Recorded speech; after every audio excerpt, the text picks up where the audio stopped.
রাধে বন্ধুরা, শুভ সকাল। এইমাত্র গোবিন্দর সেবা দিয়ে উঠলাম।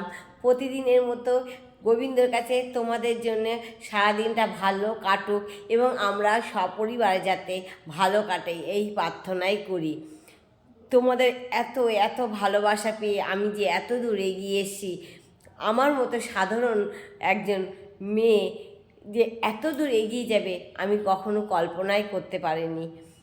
মানে আমার কখনো স্বপ্নও আমি ভাবতে পারিনি যে তোমাদের ভালোবাসা পেয়ে আমি এতটা এগিয়ে যাব। আর একটা বাস্তব কথা, সন্তান মাকে পেটে থাকতে লাথি মেরে আসে।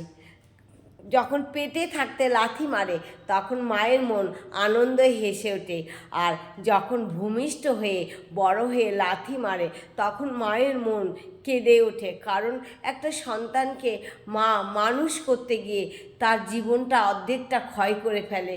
কত স্বপ্ন নিয়ে একটা সন্তানকে বড় করে, তখন বড় হয়ে যখন মাকে লাথি মারে মায়ের মনে তখন কষ্টই কেঁদে ওঠে।